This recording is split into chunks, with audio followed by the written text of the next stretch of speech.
Nous avons maintenant la chance de compter parmi nous un homme courageux qui est engagé depuis des années au cercle Aristote, compagnon de route de tant d'amoureux de la liberté, de la France, de sa souveraineté, de son histoire, au sein de cette très belle structure. Vous le connaissez, il est un expert des questions de politique internationale, un expert de l'Europe orientale et de l'ex-espace soviétique. Mesdames et messieurs, Romain Bessonnet. Alors, aujourd'hui,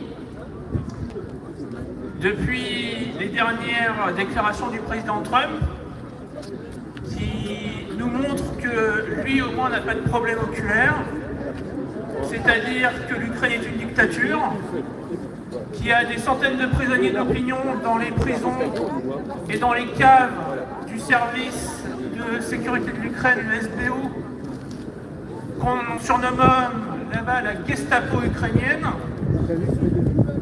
Il n'a pas de problème oculaire parce qu'il voit que M. Zelensky, quand on fait des sondages sur une élection présidentielle qui arriverait dans les prochains jours, n'a entre 6 et 10% des voix, alors que tous ses opposants le dépasseraient, que l'Ukraine est une dictature parce que tous les partis d'opposition ont vu leur chef sous sanction décrétée par le président Zelensky, le dernier en date n'étant autre que son prédécesseur, M. Poroshenko, donc qui a vu en fait tous ses biens gelés d'un seul trait de plume par le président Zelensky, qui n'est pas un dictateur. On veut envoyer depuis maintenant 3 jours l'intégralité du système médiatique, l'intégralité, la quasi-totalité des hommes politiques de notre pays vous disent que c'est pas grave que l'Amérique arrête de soutenir M. Zelensky, nous allons le soutenir à leur place. C'est-à-dire, on va débourser 112 milliards, qui est le montant de l'aide américaine, qu'on va prendre de la poche des Français.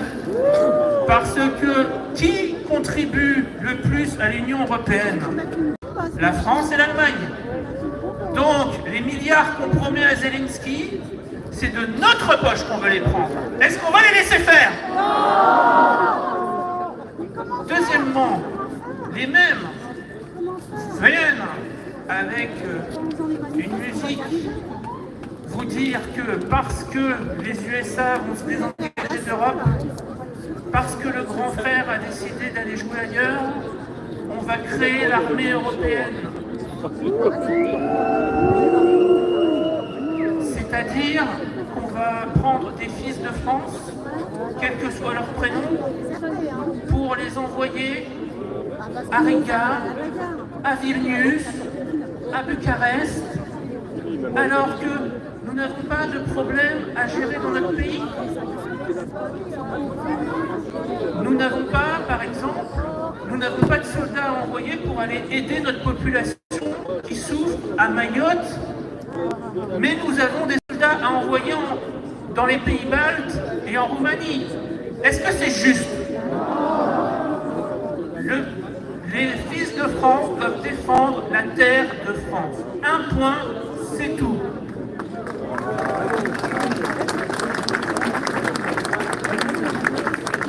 Deuxièmement, moi je n'ai pas envie qu'on envoie les fils de France aller défendre le régime d'apartheid de pays comme l'Estonie ou la Lituanie qui confinent leur population russophone dans des états de sous-citoyens, c'est-à-dire des gens qui ont des passeports gris quand les autres ont des passeports bordeaux et qui n'ont pas tous les mêmes droits que les autres. Moi, je ne veux pas qu'on envoie des fils de France aller défendre des pays comme la Lettonie, où on considère la Waffen-SS comme étant des héros de la liberté.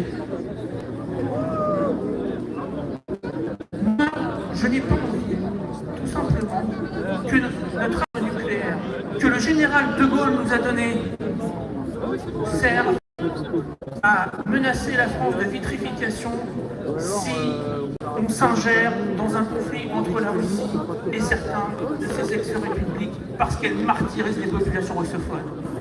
Ça, je ne le veux pas. Est-ce qu'on le veut? Enfin, on va terminer parce que le président Macron, notre grand dirigeant,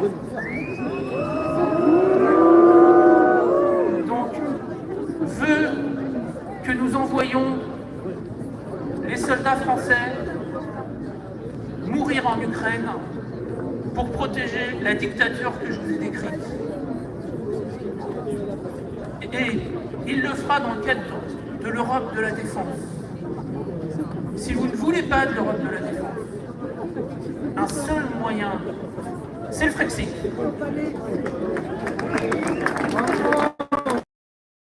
Une dernière chose pour nous, parce que j'ai vu aussi Eric Breton, il y a quelque temps, qui est la quintessence de l'élite bruxello-washingtonienne, enfin, qui ne reconnaît plus son papa Washington actuellement, dire « Nous avons annulé les élections en Roumanie, nous les annulerons peut-être demain en Allemagne. »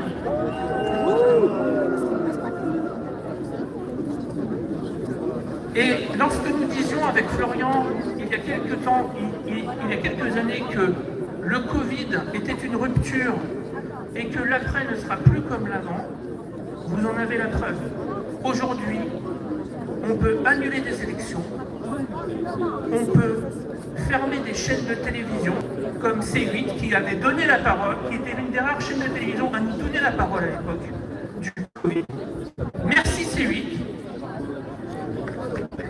Et honte aux dirigeants qui, pour maintenir le conformisme européiste dans ce pays, ferment des chaînes de télévision, ce que on n'avait jamais fait dans notre pays. Donc si vous voulez retrouver la liberté, si vous ne voulez pas qu'on vous coupe le sifflet pour défendre l'oligarchie globaliste qui a son quartier général maintenant à Bruxelles, l'une des étapes les plus importantes et les plus cruciales, c'est le Frexit. Merci mes chers camarades, et bonne journée, et continuons le combat. Mesdames et messieurs,